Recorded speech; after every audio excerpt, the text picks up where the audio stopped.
किसी भी एक्ट के इनेक्ट होने के बाद वो मेनली दो तरीके से ऑपरेट होता है, पहला प्रोस्पेक्टिव और दूसरा रेट्रोस्पेक्टिव। लेकिन एक तीसरा कैटेगरी भी है जिसे रेट्रोएक्टिव ऑपरेशन बोला जाता है। इसी ऑपरेशन के बेसिस पर सुप्रीम कोर्ट ने विनीता शर्मा वर्सेस राकेश शर्मा केस में ये बोला था कि भले ही डॉटर का बर्थ हिंदू सक्सेशन एक्ट के 2005 वाले अमेंडमेंट से पहले हुआ हो, उसे भी बेटों की तरह बाय बर्थ को पार्टनर माना जाएगा और इसलिए ये ज़रूरी नहीं है कि 9 सितंबर 2005 को उसके फादर जिंदा रहें। इस केस का एनालिसिस मैंने दूसरे वीडियो में इजी एग्जांपल्स के साथ किया है, जिसका लिंक मैंने डिस्क्रिप्शन और आई बटन में ऐड कर दिया है, जिसे आप देख सकते हैं।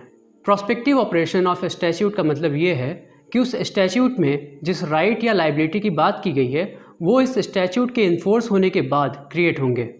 ऐसे प्रोविजंस का बस फ्यूचर इवेंट्स से मतलब होता है। पास्ट इवेंट्स को ऐसे स्टैच्यूट्स कंप्लीटली इग्नोर करते हैं। Here it is ignoring the past, मतलब अतीत को भुला दो।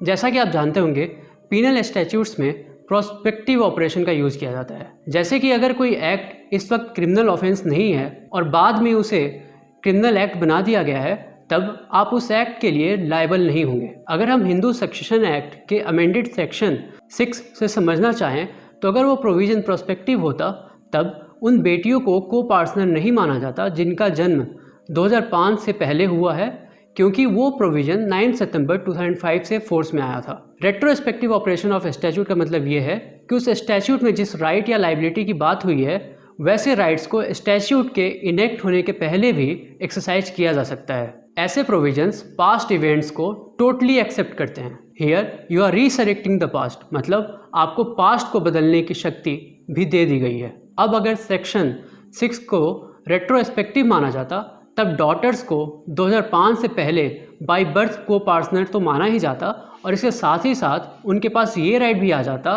कि अगर 20 दिसंबर 2004 से पहले पार्टीशन होने के बाद वेस्टेड राइट्स क्रिएट हो गए हैं, तब डॉटर वैसे पार्टीशन को रीओपन करके अपना शेयर ले सकती थी।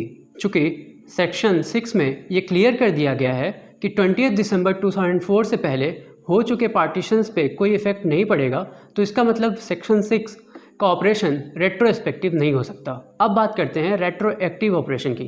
ये मिक्स कैटेगरी का है। Here you are neither ignoring the past nor resurrecting the past, rather you are merely recognising the past. मतलब ये कि ना तो आप पास्ट को बिल्कुल नज़रअंदाज कर रहे हैं, ना ही पास्ट को बदल रहे हैं, बल्कि पास्ट को याद करके अपना फ्यूचर डिसाइड कर रहे हैं। इसका ऑपरेशन रेट्रोस्पेक्टिवली नहीं होता बल्कि फ्यूचर में होता है, पर इसका फ्यूचर ऑपरेशन पास्ट इवेंट से भी अफेक्ट होता है। जैसे कि सेक्शन 6 ये बोलता है कि बेटियों को भी बेटों की तरह को पार्टनर माना जाएगा।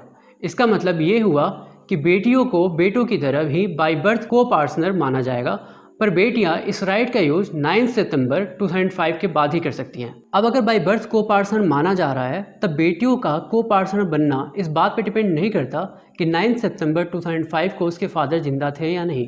इसका मतलब ये हुआ कि अगर 1995 में फादर की डेथ हो जाती है और अभी तक पेरेंटल प्रॉपर्टी का पार्टीशन नहीं हुआ है, तब डॉटर 2020 में पार्टीशन डिमांड करके अपना शेयर ले सकती है। इसका मतलब ये भी हुआ कि लॉ पास्ट इवेंट यानी डॉटर के बर्थ को रिकॉग्नाइज कर रहा है और इसे रिकॉग्नाइज करते हुए डॉटर को फ्यूचर में राइट टू डिमांड पार्टीशन की शक्ति भी दे रहा है। इसी के बेसिस पे कोर्ट ने विनीता शर्मा केस में ये बोला था कि सेक्शन 6 रेट्रोएक्टिव ऑपरेशन से बेस्ड है। उम्मीद करता हूँ कि आपको रेट्रोएक्टिव और रेट्रोस्पेक्टिव का डिफरेंस समझ में आ गया होगा। अगर अब भी कोई डाउट है तो आप कमेंट के थ्रू पूछ सकते हैं, और समझ में आ गया हो तो इस वीडियो को लाइक, शेयर और इस चैनल को सब्सक्राइब भी कर सकते हैं। धन्यवाद।